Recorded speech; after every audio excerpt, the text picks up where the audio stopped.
Good afternoon and welcome to the National Robotics Week kickoff event at the Smithsonian National Air and Space Museum. My name is Mike Holzlander and I'm the manager of on-site learning here at the museum. How many robotics fans do we have in the crowd? You're not all presenting today, are you? No, good. Well, I think we're all in luck here. Today we'll hear from some of the premier university robotics teams from across the country. We'll also hear a little bit about the importance of robotics education. How many people think robotics education is important? Excellent. Glad to see that. But before I introduce our featured speaker, I'd like to take a moment to say just how important robotics and STEM education, which includes robotics, is to the Smithsonian. How many people know what STEM education is? Science, technology, engineering, and math? Okay.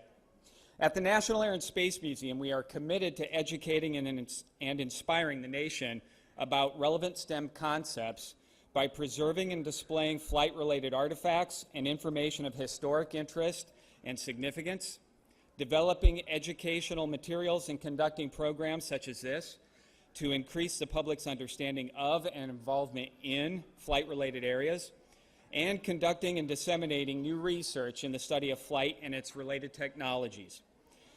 This museum is keenly aware of the impact robots have had and will increasingly have on flight and space exploration.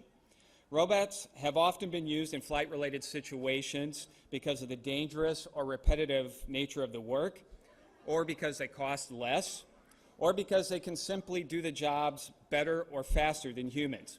You can see many examples of these types of robots on display throughout the National Air and Space Museum. In fact, we have two right behind you.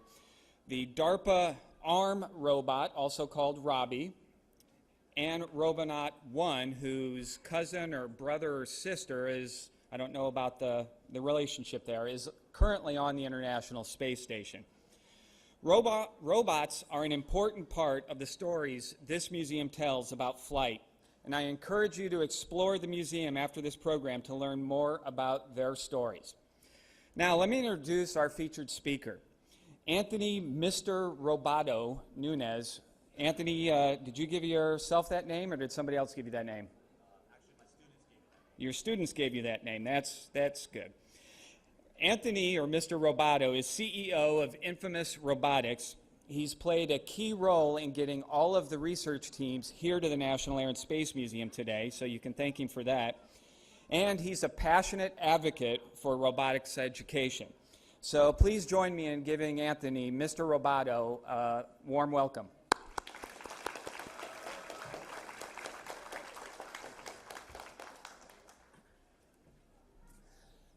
Thank you, Mike, for the kind introduction.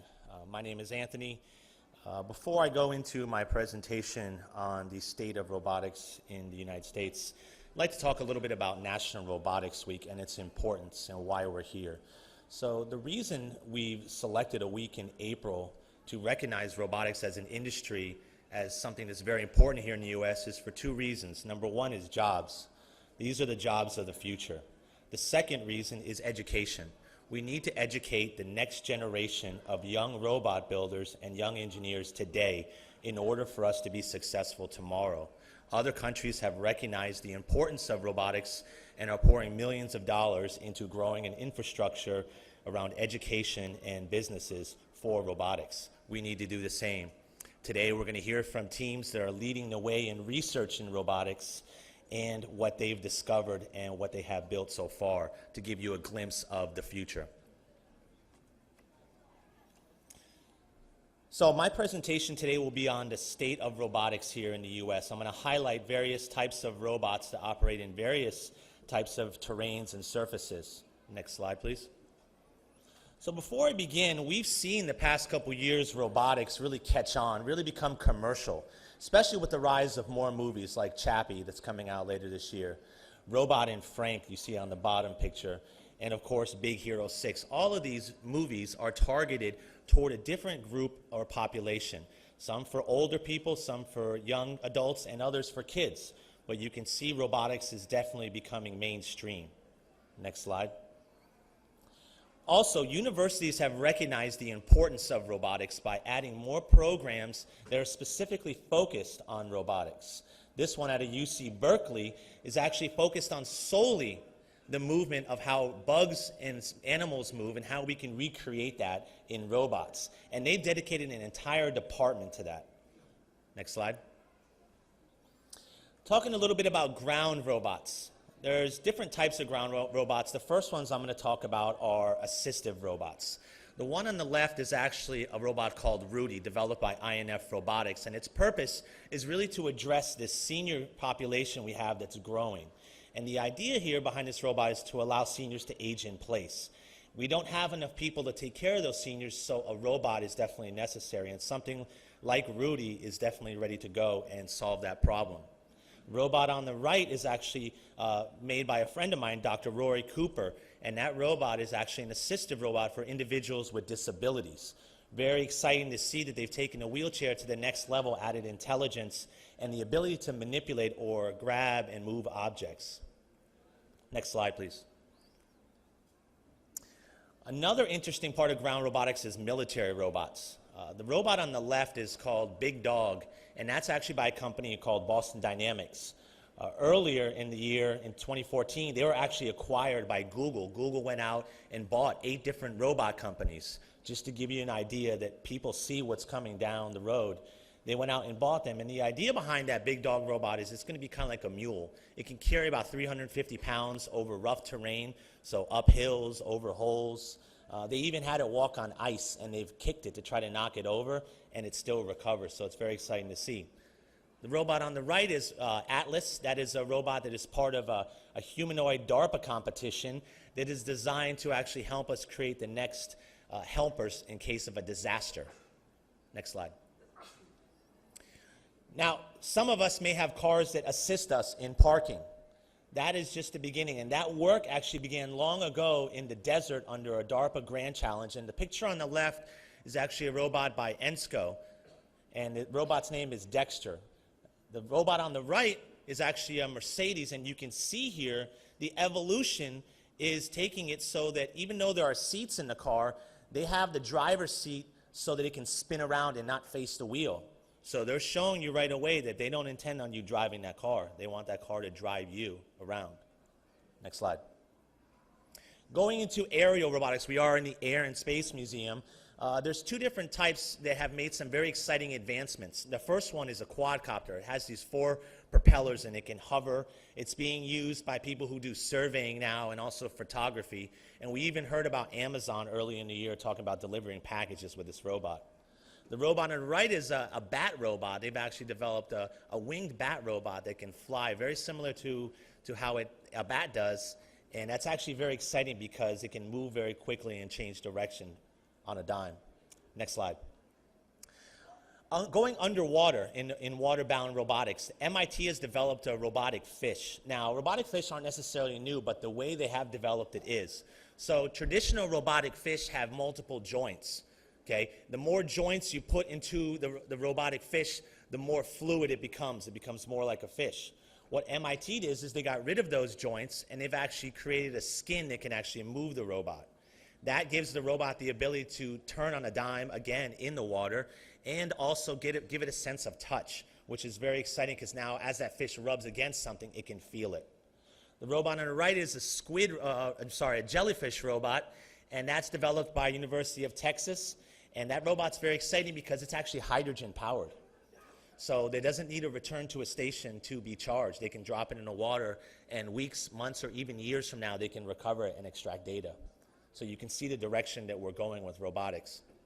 Next slide. Of course, since we're in the Air and Space Museum, I have to highlight space robotics. Google is launching the X Prize competition, which will take place later this year. And they're actually putting $30 million on the line to the team that can drive their robot once it's on the moon 500 meters and take pictures and videos and send those back to Earth. So kids, if building robots isn't cool enough by itself, it can also make you some money. The robot on the right we actually see behind us, this is Robonaut, and Robonaut can actually assist with repetitive tasks inside the space station or even outside the space station, which becomes very dangerous for humans. Next slide. So a little bit about what we're going to see today on stage. We're going to see the different types of robots. We're going to see some ground robots. We're going to see some humanoid robots. And even out in the floor outside, we're going to see some aerial robots. Next slide. We're also going to hear from the youngest group of robotic inventors, the Robotics Inventors Club. They developed a robot to assist nurses in hospitals. It's very exciting because these children are pushing the boundary of when someone can actually build a robot from the ground up, test it, and actually show that it's possible. We're also going to see a little bit more on different types of robots that operate in surfaces such as the air as well. Next slide. Thank you for your time in this presentation. I hope that you stay for the entire demonstration we're about to have. We have some very exciting robots coming up the stage. I'm going to start off by introducing the first one, which I'm very excited to introduce because it's actually where I went to school, George Mason University. And they're going to be showing off some humanoid robots being used in disaster relief. They're teleoperated robots, and they've actually also participated in the Darpa Robot Challenge. So please help me in welcoming George Mason University.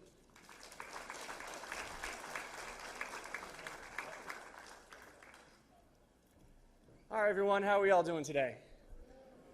Me too. I'm happy to be here. My name's Daniel LaFaro. I'm the director of the LaFaro Labs at George Mason University, and formerly the research lead for the Track A Darpa Robotics Challenge team, Team DRC Hubo. Any videos you see here you can find on lafarolabs.com or on our YouTube channel as well. All right, next slide. So again, what we're going to talk about here is, next slide, how to control these robots and the Darpa Robotics Challenge. But I'd like to note that everything that we've done here is not just done within the US. We do a collaboration between the US and Korea. We've been doing this since 2008, and we're still going strong now. Next slide. Now, the Darpa Robotics Challenge was initiated because of the Fukushima Daiichi power plant disaster after the tsunami in 2011. When the tsunami hit and the earthquakes hit, the nuclear power plant had a partial meltdown, and that could have been averted if we were able to turn a few valves to turn on the cooling system. But humans were unable to get inside the reactor because they would die before they get there due to the radiation levels, and our robots were not able to manipulate the environment to turn those simple valves. And so that was a problem. And so DARPA came up with a challenge to be able to control robots in unmodified human environments in the unstructured area for disaster relief. Next slide. The things that they focused on were things such as autonomy, dexterity, strength, etc. So they challenged both companies and universities to do this task. Next slide. Some of the people included NASA, the Johnson Space Center, MIT, Virginia Tech, all of Japan, Google, UPenn, Carnegie Mellon, Lockheed, etc. These are some big names. So we figured we needed to make a dream team. Next slide. So us having vast experience with humanoid robots, specifically the Hubo. This robot is made by Dr. Junho Oh at Hubo Lab at KAIST, the Korean Advanced Institute of Science and Technology in South Korea. We've been working with them since 2008, and we have 7 of those robots. We have over 20 man-years of experience on this robot. And you can see that you can envision that this robot can do all of these tasks. And by incorporating all these other universities with us, we have experts in computer vision from University of Delaware. We have experts in IK from WPI, and experts from all other fields from our other partners. Next slide. Next slide. Oh, okay. So you can see here, the robot, if the videos were playing, you can see that the robot's able to walk. We're able to control the robot, a bunch of them at the same time. You see 7 being controlled. We have a simulator for the robot, so we don't have to just use this 4-foot 3-inch tall robot by itself to test everything. We can also use a simulated version. We have miniature versions right here. This is a scaled kinematic version of our big robot, so we can test things on a less expensive device before we go to the more expensive one. But mind you, since we're not a big name university, we had to convince Darpa to give us the funding to actually compete in this competition. So we had to really show them that, yes, our robot can do this. Next slide. So we created this conceptual video. This is the actual models of the robot going through a disaster situation, in this case, turning on a cooling valve. Some of this is real. Can we turn up the volume a little bit? So some of this is using the actual robot and some of it is computer generated, but all using the same robot. We see the robot goes and approaches the environment. It sees that's a long ways away from the goal. So it finds a vehicle, a human drivable vehicle, unmodified. It's like, yes, I can do this. He gets in the vehicle and he drives it. So this way it saves its own batteries, it gets there faster. Humans are able to monitor it using communications, GPS, etc., and give it higher level commands. Now you can see, we get to a debris yard, so we can't drive over that, so we're going to get out. We're going to climb over the debris. All right, so this is rough terrain. This is the second event. So now you can really see that the robot is capable of doing this, at least in your mind. All right, it gets to a door. There's debris in front of the door, so now, third event, remove debris from the door. Picks up the debris, moves it. Opens the door, goes through it, fourth event. Now, we can't go through the door, it's blocked, so we're going to cut through the wall, and we're going to use another human tool that we found in this environment. In this case, a Sawzall. So again, an unmodified human tool that it finds in its area. It didn't have to bring it with them.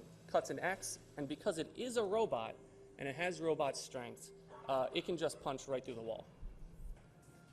So now it walks, climbs up the ladder. It will then find the broken valve, turn it to turn off the system, replace the pump, then turn back on the valve. Now crisis is averted. So now you can see, now we can head back for decontamination, never once putting a human in harm's way. Now you can see conceptually the robot is physically able to move and do all of these tasks. Now we achieved funding for this, so that's great. Next slide. So we put ourselves on a 27-month timeline where we have the kickoff ceremony. We do all of our rapid prototyping. So this is what we're going to do for each event, what modifications we need to do with the robot. We then give all of these modifications to our partners in Korea to then modify the Hubo to actually be able to compete in the challenges. Next slide.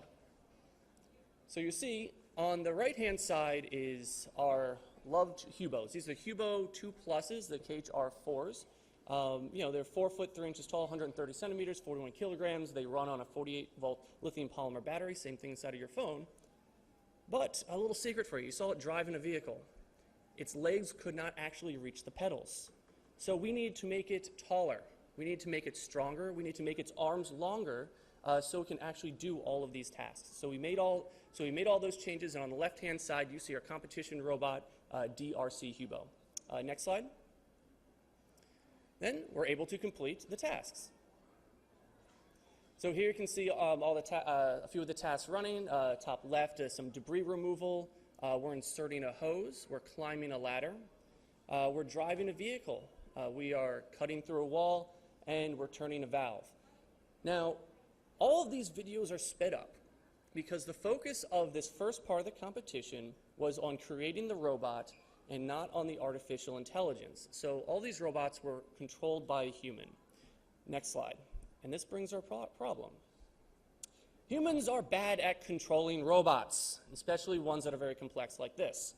And AI, for the moment, is not up to the challenge. It will be, just not yet. So that is a problem we wanted to solve. Next slide. So we came up with an intuitive system for an untrained user to control this dexterous robot by having a miniature version of the robot that the human would put its hands on and move its arms. And as long as the user knows that when you move the smaller robot, the bigger one is going to move, they don't need any other information. Also, we have a heads-up display that you put right on that gives you binocular vision, so you get depth information from the robot. If the robot's smaller than you, then the cameras are closer together. If it's bigger, they're farther apart, so you feel like you're the size of the robot. That gives you wonderful situational awareness. Next slide. So what I challenge you guys to do is I would like for you guys to come by our booth. We're right in the space race area, and come play with our robots. We have Baxter here. You can move that guy around. He's a co-robot, safe robot to work with us. You can look through the eyes of the mini bot and pretend that you're really small. And then you can ask all sorts of questions and play with our mini humanoids, as well as a few other treats that we have over out there. So please come by, visit our booth, and play with the robots. Thank you very much, guys.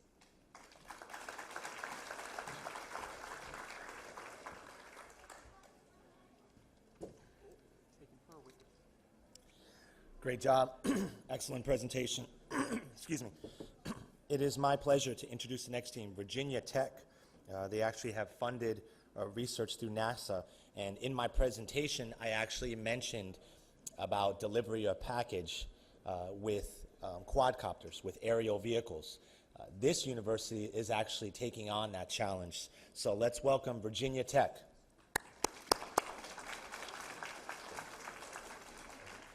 There's something you need to know about me before we get started. I am infectiously excited about our topic today.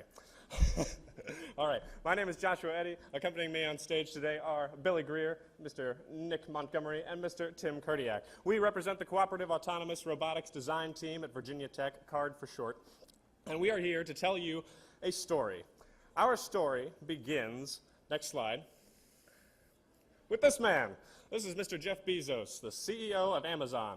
In December of 2013, Mr. Bezos appeared on 60 Minutes to announce the advent of a new service called Amazon Prime Air. Next slide. Mr. Bezos was proposing that vehicles, not unlike the octocopter seen here, would be used to carry packages and would be able to deliver those packages within 30 minutes of an order being placed on Amazon.com, making for what is more or less instantaneous package delivery by an autonomous vehicle. This is exciting to people like me. Next slide. Skipping forward a little bit in time, the second chapter of our story starts with this man. This is Astro Teller. He is the head of Google X, the wild and woolly moonshot branch of the Google empire. Mr. Teller and Google X unveiled in August 2014 Project Wing. Next slide. Under Project Wing, engineers at Google were designing innovative tail-sitting vehicles, such as the ones seen here, to be able to carry a variety of different payloads to more remote areas. The vehicles in particular are tail-sitting aircraft that have both the characteristics of a rotorcraft as well as an aeroplane. So the vehicles were able to move extremely efficiently over very long distances, then suddenly actually turn upward. Oh God, I touched the mic. They were actually able to turn upward, sit down more or less in the air, and actually lower a package to the ground via a winch. This was actually aimed at disaster relief and emergency response. This technology is not science fiction. This is actually happening. Major tech firms are now developing this technology and throwing their full weight behind it. We are here, all the way from the beautiful mountains of Blacksburg, Virginia, to append our chapter to this story. We are here to tell you about, next slide, Punch! Sorry, I'm probably being too loud. All right. Punch is the Precision Unmanned Navigation and Cargo Handling Competition. We are here to tell you about our baby. 6 or 7 months ago, we were approached by NASA Langley with the intent of creating a brand new competition for high school and collegiate students to design and build vehicles just like the one you see on this table. The intent is to get students designing drones of their own that would be able to deliver packages in realistic delivery scenarios. Our intention here is to connect students with this real technology and get them solving real problems. Next slide. Punch focuses on 3 real problems being faced by the industry today. We're talking about GPS-denied navigation, sense and avoid, and precision landing. These are real challenges being faced by all of the major universities and all of the major tech firms investing in this technology. Nobody's really cracked any of these problems yet, at least in a general sense, and we intend to put these things first and foremost in our competition. We're not sidestepping them, we're tackling them head on. Next slide. Here's the concept. A vehicle takes off from a simulated fulfillment center, ascends to a reasonable cruising altitude, navigates to a target position that it knew before it took off, lands on a particular pad or marker that it would be able to use to distinguish between that house and all the other houses on your block, drops the package that it was supposed to carry, and then returns to base. Next slide. This is a 3D CAD rendering of the field that we've designed for our competition. Next slide. As you can see, we've populated this field with freestanding tents. There are also going to be other obstacles. Around these tents, we've placed a variety of different visual stimuli, principally AR tags. For those of you who might not be familiar with AR tags or haven't seen the back, there's another group that's very near our table outside that's using AR tags with one of their robots. They're very similar to QR codes. It's a geometry printed in an array of black and white squares that a computer with a camera can see and actually realize what it's looking at.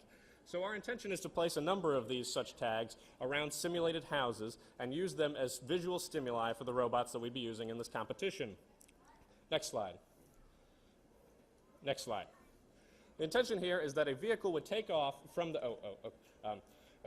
a vehicle would take off from the red area, which is our takeoff and landing zone. This is where teams would be able to load their vehicles with packages and program them with target coordinates. The idea is that the vehicle would take off to a safe cruising altitude, next slide, fly directly point to point to the particular GPS waypoint that we would give them beforehand, which would indicate the neighborhood in which they were to deliver a package. Next slide. And then the vehicle would enter into a search pattern. It would be trying to look for these visual stimuli on the ground. It would look for these AR tags and attempt to recognize the one AR tag that it was intended to actually land upon. Next slide. Once it actually found that particular AR tag, next slide, it would land directly upon it or as close as possible. This would be our way of ensuring that a package never got delivered to the roof of a house, and this is how we've simulated this in our competition. Next slide. Our vision with this is that we're going to connect students with this very real, very accessible technology. The cost of things like microcontrollers and autopilots, all of the odds and ends that make up one of these vehicles have become so cheap, have become so accessible, that we're actually able to get these things into a high school or into a middle school environment, not just into colleges and major research institutions. Our intention is to capitalize on this opportunity. Students should be connected with this stuff. Just like First Robotics, just like any of these other competitions, we have the ability, and so we're going to take it. We're going to take everything that we've got here in terms of technology, and we're going to turn it into real opportunities for students. Next slide. It wouldn't be National Robotics Week if we didn't bring a robot with us. This is the second half of our project with NASA. This is the Beast. The Beast is a hexacopter that can carry as much as 16 pounds, but was designed to be able to carry 5 pounds nominally, just like the Amazon Prime Air drone.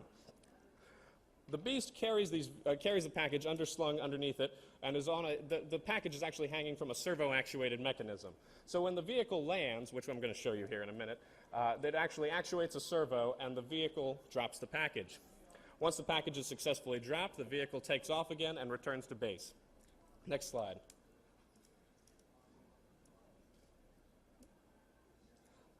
This is video of the Beast actually lifting 16 pounds.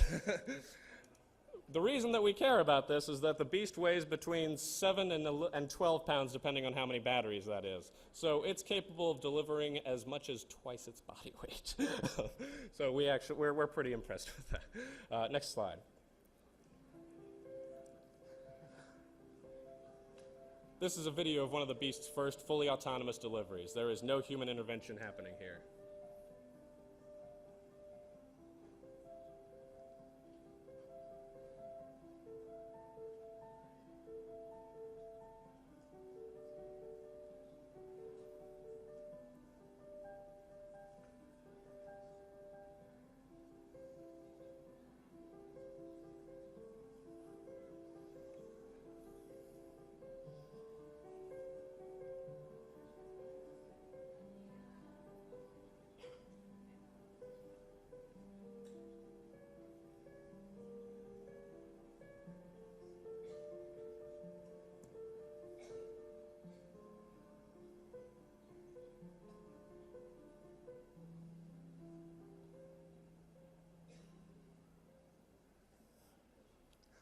Our intention here, with everything that we do on the CARD team, with all of our research into autonomous vehicles, is education.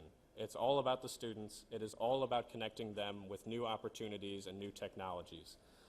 Our competition and this vehicle, which we intend to enter in the first iteration of our competition, is all about connecting students with those opportunities.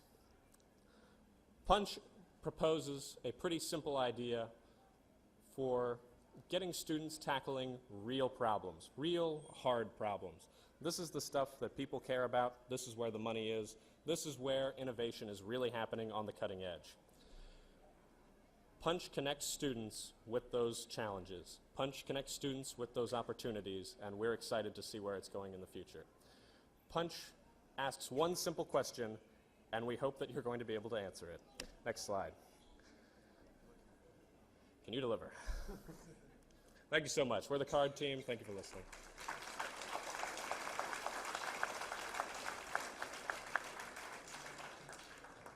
All right, do we have any questions from the audience? If you have a question, come on up to the microphone.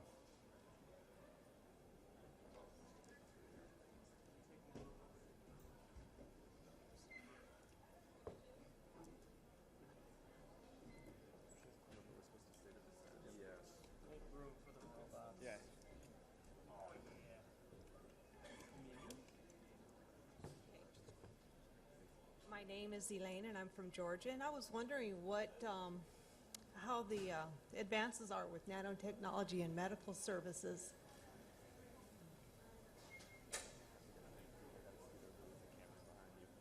What was the question? Can you repeat the question? Yes. About the advances of nanotechnology and medical. Oh, well, that's a good question. Question was, what are the advances of nanotechnology in medical robotics? Believe it or not, it's not nano right now. We're still on micro, but we still have pills that can go inside of us and take pictures of us. We have methods of actually monitoring where those devices are and even moving in a desired way through our body autonomously. And that's very exciting. As you see on Star Trek, or like Star Trek Voyager, any of those things, when you see the little nanites, that doesn't exist yet, but we do have the ability to get the devices into your body. Now, a few key things that we're missing is power. We need to know how to power these devices. And then when they get too small, we also have to figure out how to communicate this way, and how do they interact with other, let's call them nanites. Because one nanite, okay, it might be able to do something, but the sci-fi idea is that you have a bunch of nanites, it fixes your bone immediately. But how do you get them to communicate with each other on such a small scale? So. Okay, so not there yet. No, not even close. Okay. Thank you. Thank you. Do we have any more questions from the audience? Okay, well, I have a couple of questions that I'll throw out there at you. Anybody can answer this. So can you tell maybe for the younger folks in the audience what got you interested in robotics, and maybe be a little more specific about what kind of classes or subjects you think students nowadays should take to get into these fields?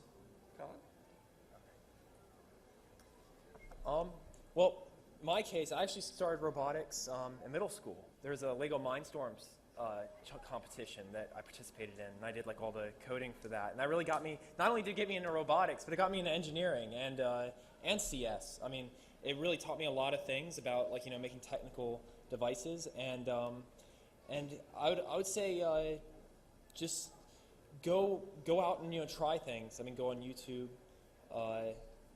and yeah, I mean. Do you guys have anything you want to add? Actually, yeah. In our particular case, when we started our team, the card team at Virginia Tech, we're only 3 years old, by the way. We started in our sophomore year. All the people on this stage, all the people that we brought with us are seniors. You mean your group is only 3 years old, right? Yes, I misspoke, didn't I? That's fun. Yes, okay. So our team, when we started, we were all sophomores. None of us had, I think there were 3 of the original, maybe 11 of us who had ever actually built a robot before. And that was in high school, and it wasn't actually anything flying. When we were going to start our group, we were attempting to enter into an aerial robotics challenge, and none of us had any relevant experience. We were able to teach ourselves on YouTube, actually, how to program Arduinos, how to do microcontroller programming, how to do all the mechanical design that was required for actually building a real competitive vehicle. And when we went to that competition, it was actually the Collegiate Aerial Robotics Exhibition hosted by the Milwaukee School of Engineering. We won. We actually took first place. We had a group of sophomores who had basically no experience going in, and based entirely upon individual self-motivated learning, we were able to get there to something real. That's really how we started. Programming was a huge part of it, but mechanical design as well. Really just kind of physics, actually, is how we got into it. May I quickly add something? You might have noticed that in both of these statements, there's one big common factor. They did it. It's all hands-on, and they had an idea, and they actually did it. So I'm going to suggest to you that if you have an idea, if you want to create a little robot that gets you a Coke out of the fridge, make it. I mean, we have 3D printing technology that you can get at Micro Center for like $150. You can get a little microcontroller that's faster than the device that landed us on the moon for $30. Just do it. The key thing is that they did it, and all of you guys can too. So this is a question for both teams. What's the next step in your research? Where do you go from here? Okay. Well, in particular with our vehicle and our package delivery mission, our intention is to go into computer vision. A lot of what we talked about for our competition was having the vehicle be able to land directly upon a visual target, something that the vehicle will be able to see with a downward-facing camera.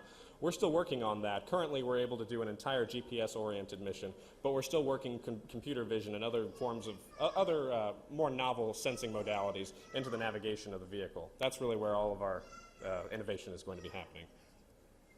Thank you. So with us, as you know, we're working on disaster relief robotics. And one of the key things that is going to help us here is the cloud. So we all heard of the cloud, right? You all have, you might have a smartphone, you might have a computer. They can put data up on this thing, the cloud, and it stores it up there. They can do stuff on it. So how does that help with robots? You can offload your processing there, fine. But the big thing is communication.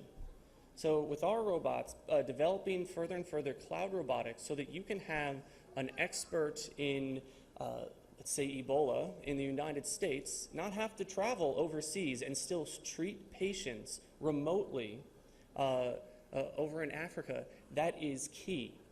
And also, for the Ebola example, when you're treating a patient and you're actually there, the temperature is around 100 degrees Fahrenheit with 90% humidity. You cannot stay inside of those biohazard suits for more than 45 minutes. And it takes about an hour to disrobe properly.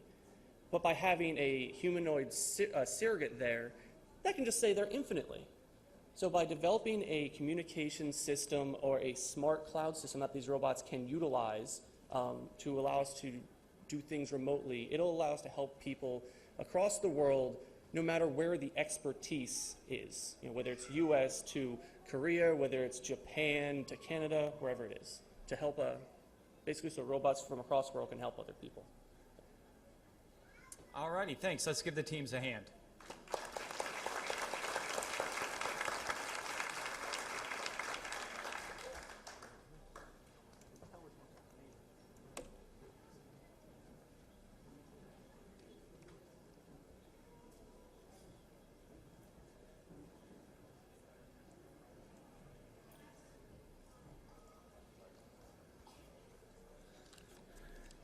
Great presentation so far. It's a great group of research projects. We have more. The next group is actually, again, from another friend of mine, Dr. Gupta. He runs robotics research at the University of Maryland. The group here today is going to be talking about bio-inspired robots. I mentioned that in my initial presentation. You're going to actually get to see some of that right now with Robo Raven, Robo Crab, and also Robo Terp. Let's hear it for the University of Maryland.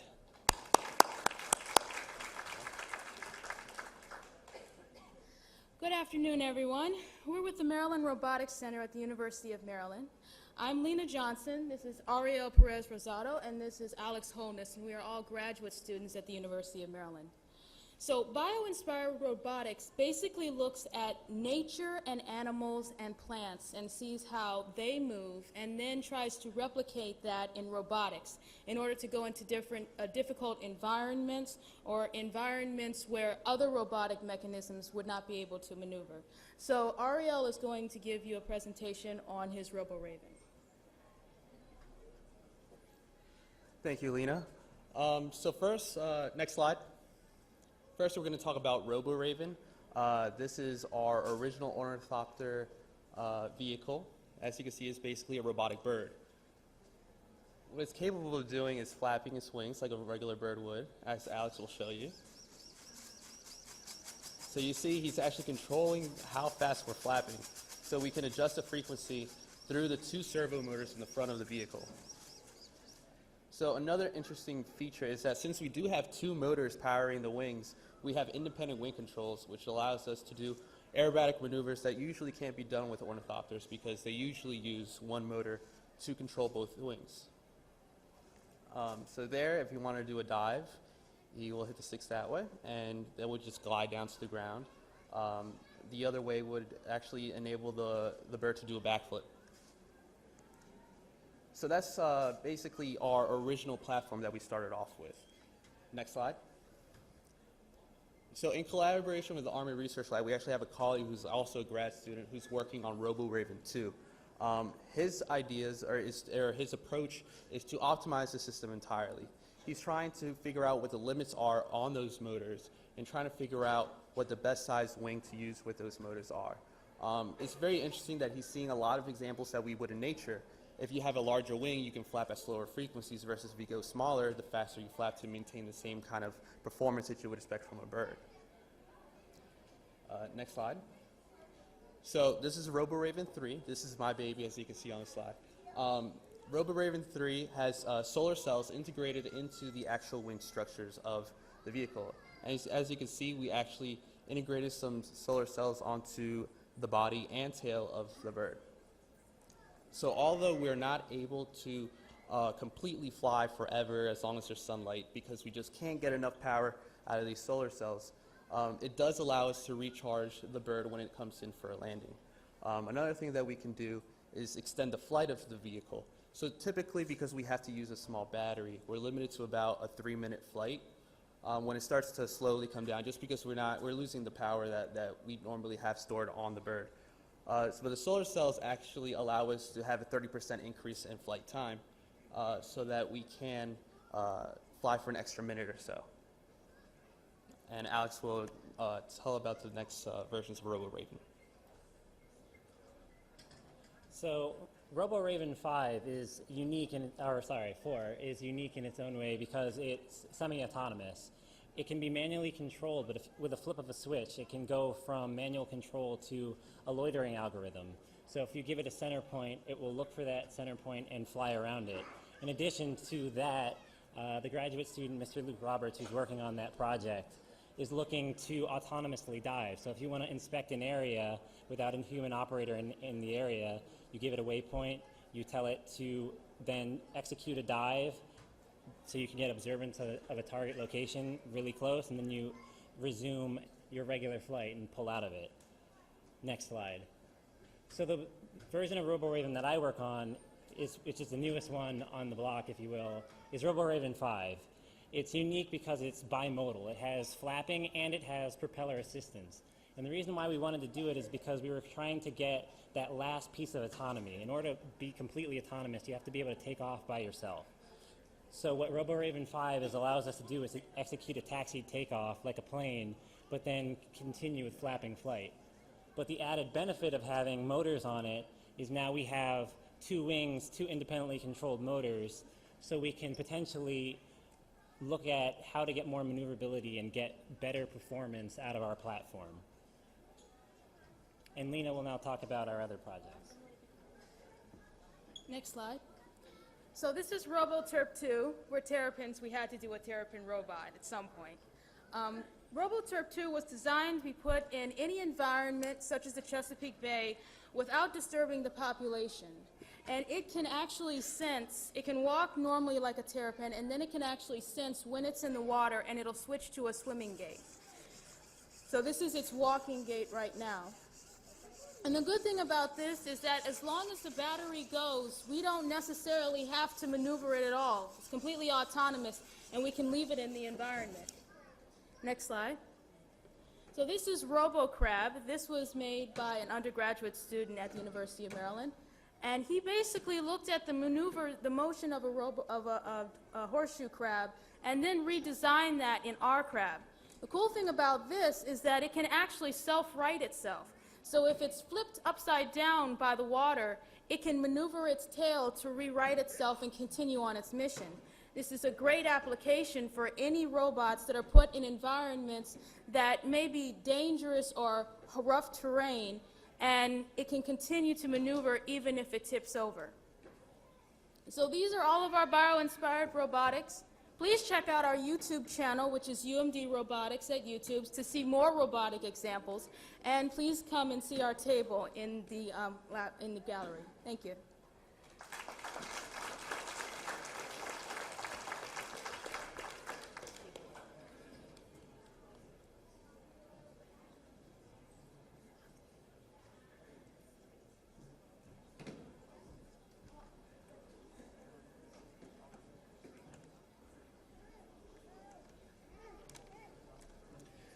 Okay, so some great teams so far, but we have saved the best for last. So my company, Infamous Robotics, we have developed a unique curriculum to educate children on robotics, to be able to foster the inventor within a child. And what you're going to see up here is the graduates of these programs. Keep in mind, these kids are 8, 9, 10, 11, and 12 years old. And what they've done over an 8-month process through what we call the Robotics Inventors Club is design a robot from an idea on a piece of paper all the way through a working prototype. And it was designed to solve a real-world problem. So it is my pleasure to introduce the smartest group of kids in the U.S., the future robot builders in the U.S., the ENSCO-sponsored Robotics Inventors Club.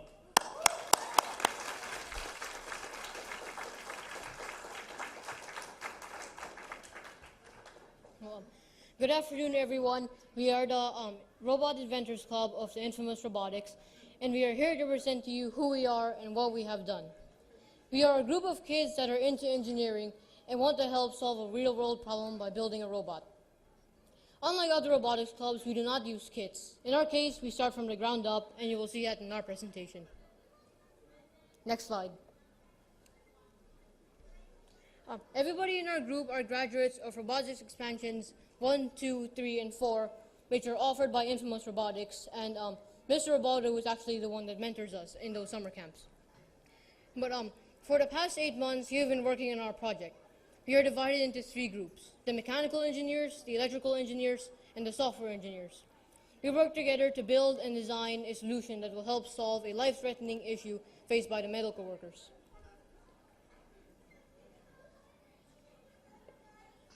Next slide.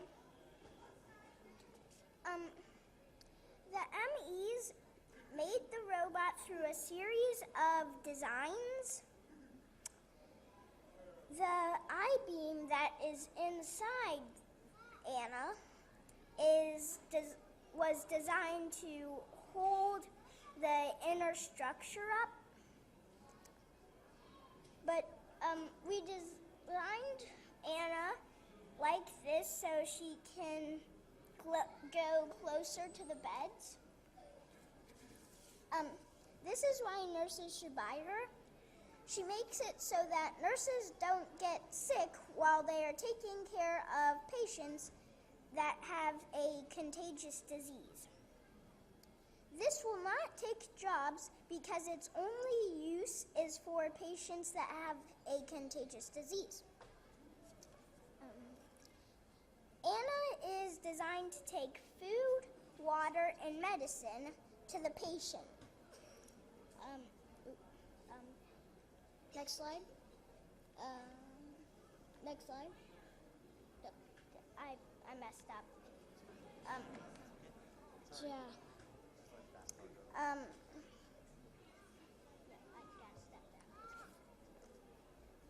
Next slide. What? I didn't get previous slide. Did we do the one? The next one? Previous slide. So what the electrical engineers did was we wired up the robot and got the electrical systems going. We chose infrared detectors and emitters to be our sensors, and we chose them because they detected 18 inches ahead of them or 1.5 feet ahead of them. We tested them by adjusting them and seeing how much it detected in front by a red light on it. We also put it on the robot and ran tests on the bot with the sensors detecting its surroundings. We also made a few drawings, and an example is our power distribution diagram, which explains how the power is going to be sorted out.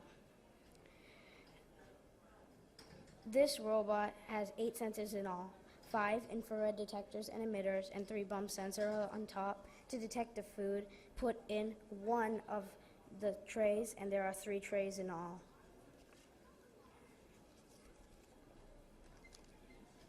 Hi, I'm Kathleen. The software engineers are in charge of the code that makes the robot move. We have wrote 425, next slide. We have written 425 lines of code, and in C language. The software engineers are very important because without the code, the robot wouldn't move. Thank you. Next slide, thanks. Back in 2014, when we started this robot, Ebola was a big problem, or had become a big problem. So we decided to make a robot that would help patients without putting nurses' lives at risk. At the time, what would become Anna was just an idea, no kit. So we had to find the pieces that would work with our robot. We also had to design our robot. Next slide.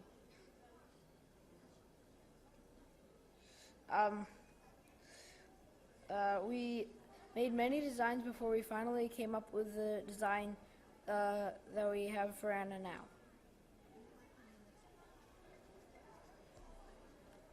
Next slide. Our solution is ANNA, which stands for Autonomous Nurse Assistant. Autonomous means that it already has a pre-programmed task and does not need to be remote controlled. So ANNA can go around hospital beds and deliver food, medicine, or water. ANNA is a non-living robot, so you wouldn't have to worry about catching any disease. Next slide. So here we have a schematics of a false, fake hospital room, and we based Anna's programming on the measurements of the room. Right now, Anna can only support 3 beds, but that can be edited so that she can support any amount of beds of any size. Next slide.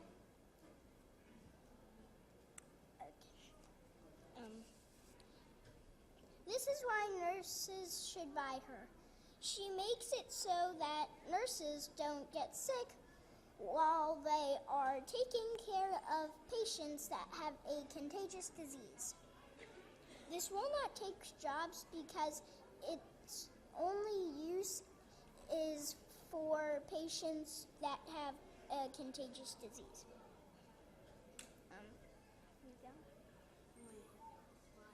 Wait, I'm 10 and 11. Okay, next slide. Yeah. This video shows what the nurse will not have to do with patients that have a contagious disease.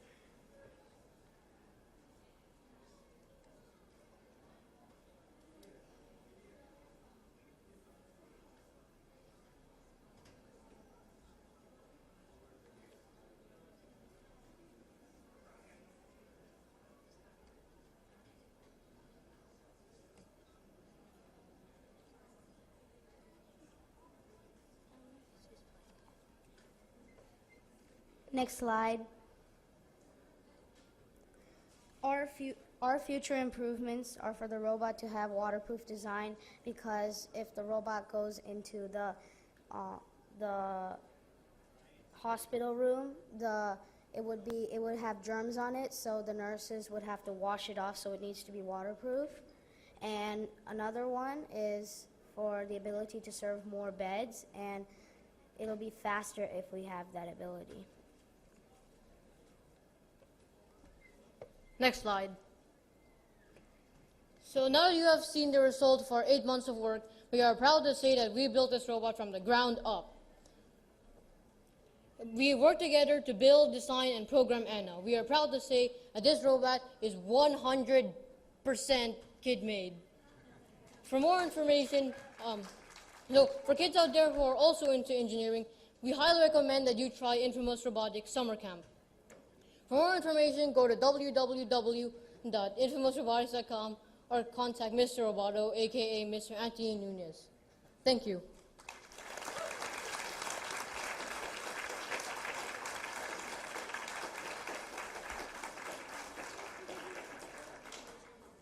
Okay, ladies and gentlemen, any questions from the audience?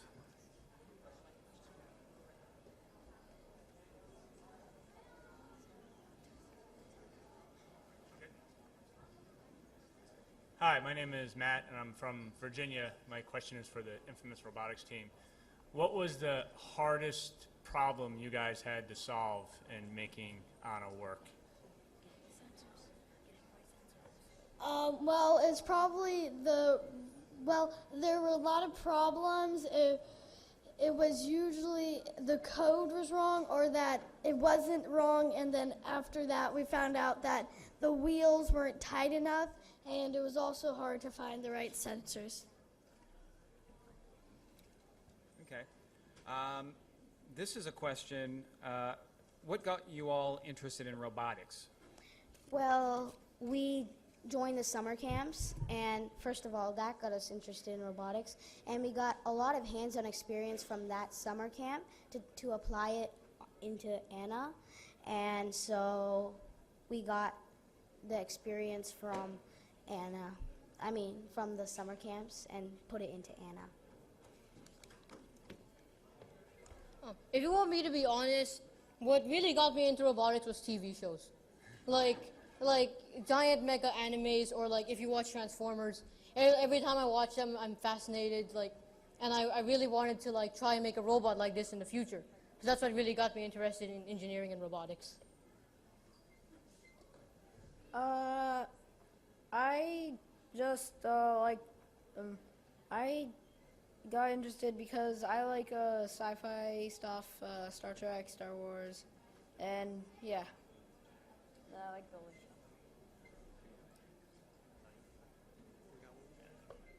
stuff. What got me interested was that, I watched Big Hero 6, and I was like, whoa, that is awesome.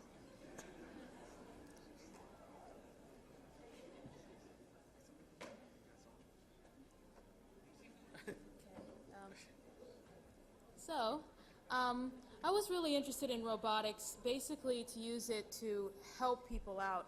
We know that there are a lot of environments where humans cannot operate, or because of amputations due to combat or medical situations, we can give humans back the ability to manipulate objects with prosthetics. And basically helping out the world was what got me into robotics. I got really interested in robotics because I always had this curiosity, or just wanted to learn how things work. And eventually, once I learned these things, I wanted to apply them somehow, and robotics really allowed me to do that. Along similar lines, I embodied the cliches. I liked to build when I was a child, and I kind of found a career that let me do that. So that's why I'm in robotics right now. And if the university team would stay up there, a follow-up question. For the younger members of our audience, what classes or subject matters do you think they should be studying right now to get into those fields?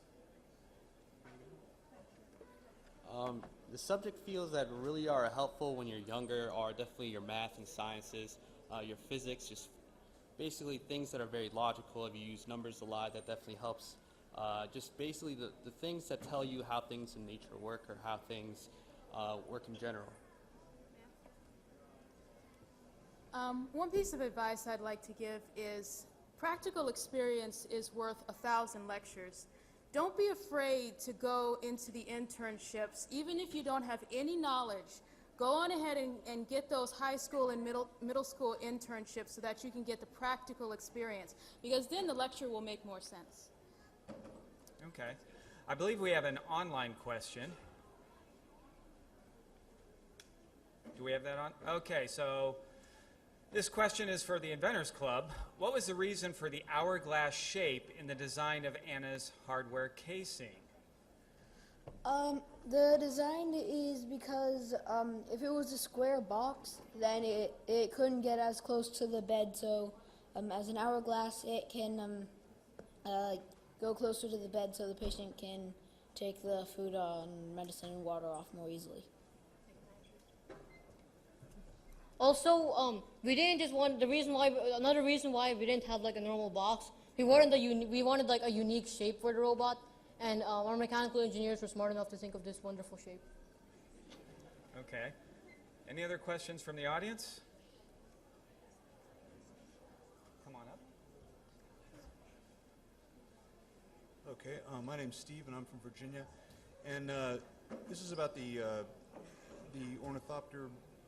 I was wondering, because you talked about how you had wanted it to be able to take off, by itself. Had you thought about making it two-part, where maybe you'd have a stage that would get it to take off, and then maybe jettison that, so that you could lose that weight and have it keep going? So we wanted everything integrated on the platform itself, just because if you get into theater and you need to land and then take off again, we wanted it to be one system. But to characterize the takeoff characteristics that I needed, I initially launched it off of an RC car, which kind of embodies what you're saying. So I did the characterization on an RC car, and then I tried to reproduce that on platform with the motors. How about another question for the university team? Are there any advantages of the ornithopter over, say, a fixed wing? I mean, why did you go ornithopter instead of fixed wing? So what's interesting is that an airplane is very fast, but lacks the maneuverability that a helicopter or quadrotor would have. And on the opposite end, a quadrotor has the maneuverability, but lacks the speed. Ornithopter can kind of get like in between that spectrum. Depending on how it's designed, it can almost hover like a hummingbird, or if you make it a larger one, it can basically soar for longer distances using less energy, like a vulture or an eagle. Okay. One more question from the audience. My name is Michelle, and I'm from Massachusetts. I have a question for the coding gal. How did you learn how to code? Because you seem very young, and normally coding is not taught until you are probably in high school. I learned how to code from a camp I took last summer, level 3 and 4 from the Inventors Robotics Club. And I have also another thing to add. There's not many girls in engineering, and that doesn't mean we can't do it. We will get up there. Thank you. Any more questions from the audience? Okay, let's give the teams a hand. Great job, guys.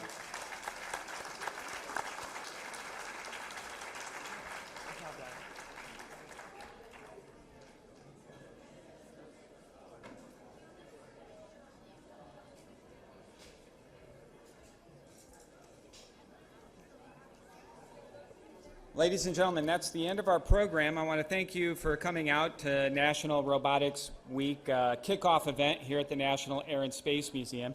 And I want to encourage you to visit all of these teams out in the Space Race Gallery. They will be here till 4 o'clock. So please go out. If you think of a question, stop by and talk to them. Thanks again, and have a wonderful stay at the National Air and Space Museum.